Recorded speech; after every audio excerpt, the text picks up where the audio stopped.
Well, a very good afternoon on the 14th of March 23 from the Barvick. I slept up here because I like going down and sitting on that bench. It's an old Victorian bench. It is Victorian. And well, it's been there since the Victorian era. And I'm very pleased to say, as a child, I used to sit upon it often. And as a teenager, and as an adult. And as this afternoon, I will be sitting there having a cigarette. In a moment, I've even been sitting there as a baby on my mummy's lap. And anyway, I've been around. I had a couple of conversations on camera today. I might put this one up first, actually. Not because it's any degree of importance, but I've had a double whammy of ultra low vibrationals. It was partly my own fault. I'd slipped up and I'd gone into B&M. It was very low vibrational today, I have to say. And so I scooted around trying to get some bargains. Well, as I said millions of times, I don't carry any basket, and I only carry maximum maybe 3 items to the checkout, much to their annoyance. In fact, much to their annoyance, I was in and complained about the Lotus biscuits. I said, why are they $2.99? They went from £1 to $1.25 to $1.39, and now they're $2.99. And he told me to fucking stop moaning. So I said, well, when he first said it to me, I says, do you know who I am? He says, yes, that's why I've said it to you. Stop fucking moaning. So I just let it go. I couldn't be bothered with the situation. And so anyway, I got 1, 2, 3 items and kept the cost to minimum. But I realised I wanted tomatoes. That's a tinned tomatoes.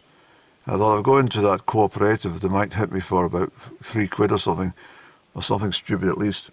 So I decided I would go into, yes, Aldi. On the same day as I've been to B&M, I went into Aldi. It was utterly dreadful experience, especially when you're only getting a tin of tomatoes. And obviously for bolognese in a couple of days' time, I thought I'd better just keep it handy in the larder. But it was an utterly dreadful experience. It really was. It was just awful. I think more so because I said to one of the assistants, I says, excuse me, excuse me. I says, I've been having a look round and round and round your chilled section, and I just can't place my eyes on. I says, Fortnum and Mason do a very, very nice patty. It's a veal patty with raspberries, raspberry combination at least. And she says, I haven't a clue what you're talking about. I says, oh come on, Fortnum and Mason. This is Bavarian cheeses, smoked cheeses, patties, liqueurs. And she didn't know what I was talking about, so she says, we've got some cheese, if that's any use. I says, oh, I don't want your cheese. It's, I don't know, I should never have cancelled my subscription with Fortnum and Mason. It was a bit rash. I shouldn't have done that. But never mind, it's done. And but it was very low vibrational, I have to say. I mean, what day is this?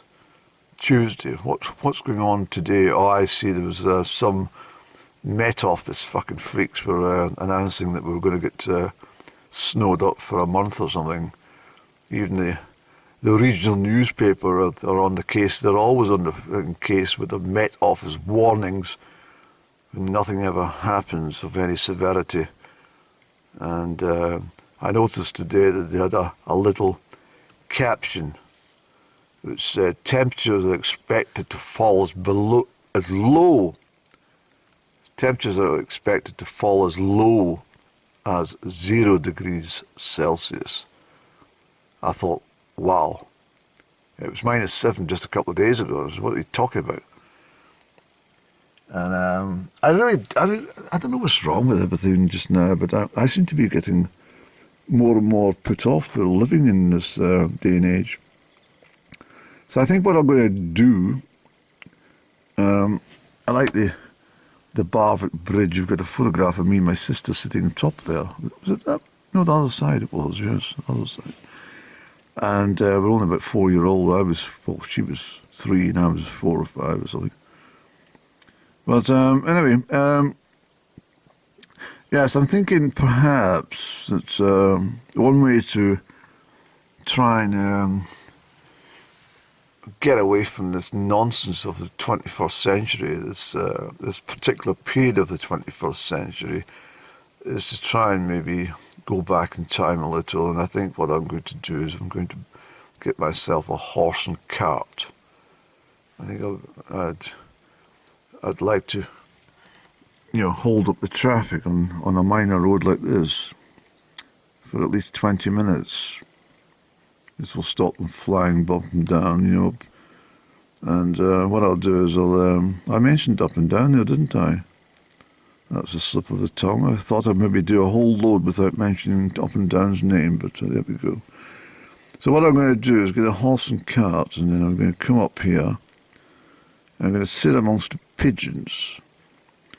And I'm going to, munch upon some oatcakes or something like that with a slice of cheese and, some properly salted butter. Not overly salted, but, and I'm going to just get myself out and about, and I'm going to take up the horse and cart onto the carriageways and slow everyone down to a snail's pace and listen to them tooting and beep beep beep beep and getting frantic and stressed out and low vibrational about the situation. I think I'm looking forward to doing this for the whole summer. Yes, I think I will. Either that, I'm going to get myself a little MG sports car, and I'm going to float around the country lanes with my Polaroids and my hair swept back. I used to wear a product called Aramis. It was a very, very good gel. I remember paying £30 for it in 1985. It was probably the equivalent kind of gel that you would use in theatre. A really high quality product, and I used to have my hair extremely well. It was immaculate. Of course, my hair at that time was completely dark. It was a very handsome hairstyle, and everybody used to think I was so dashing with my gelled hair, and they just say, "What is it you wear?" I said, and I didn't want to tell them. I told them, Brule cream. She said, "It can't be Brule cream. It doesn't smell like Brule cream." I said, "Well, it is. It's non-scented Brule cream." And anyway, I used to wear this, and I bought it from the House of Frasers when they used to have a large store in Bertha before all they started giving. This was in the early days of Thatcherism, when in the mid-Thatcherism years, when capitalists were at bay, and they wanted everybody to be in debt, and so they wanted everyone to have credit of some sort, so they were in a stranglehold with the debt and getting more miserable with it. So the House of Frasers group at the time issued these spend as much as you want cards. I think they were to the value of £1,000. And as soon as you walked in the door, you were presented with a form to fill in, no questions asked, and you could buy £1,000 of stuff that day if you wanted to. And a lot of people did. And then they were in debt. And their lives were fucked after that. But yes, I remember this time at House of Fraser.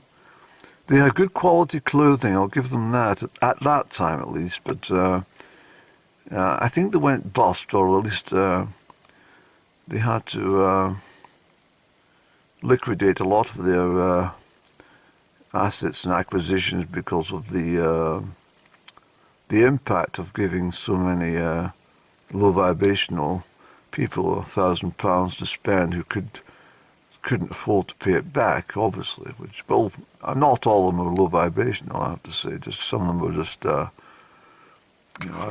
of work, which is a shame. But this is a very, very pleasant view you've got here. The Barvick, of course, is where I first saw Up and Down in 1973 over here. A reflection in the pool. The sunny pool it was. It wasn't shaded like it is at this moment in time. It's just up the back there. I think what we'll do, we'll maybe actually show you when I go down for my cigarette. I'll give you a quick zoom into the pool to see where I was playing as a young boy with a stick. And then I saw this figure lean over into the water, and I thought, what's this? And this face appeared, and I thought, there's a lady behind me, and it wasn't. And then I didn't realise until many years later it was actually Up and Down's face. Very pretty as well, at least at that time it was very pretty. I don't know what she's like now. I'm sure she's like the rest of us. She's probably showing some signs of aging.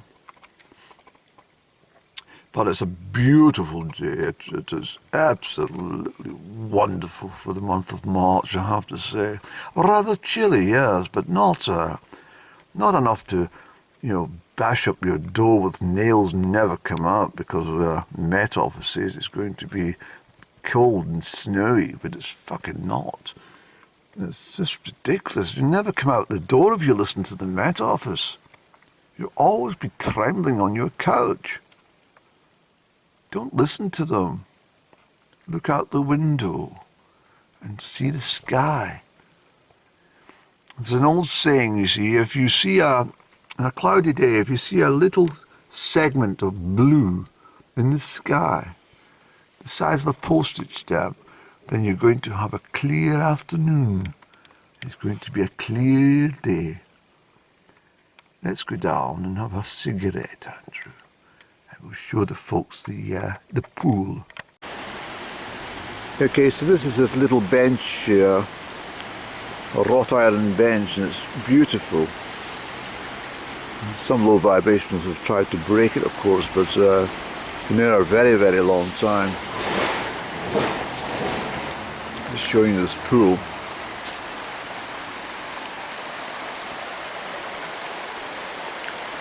Just over there.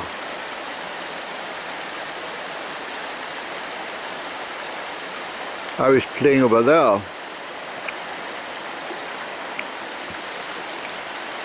A very long time ago. That big log wasn't there. The stone was. And I saw this face in the water.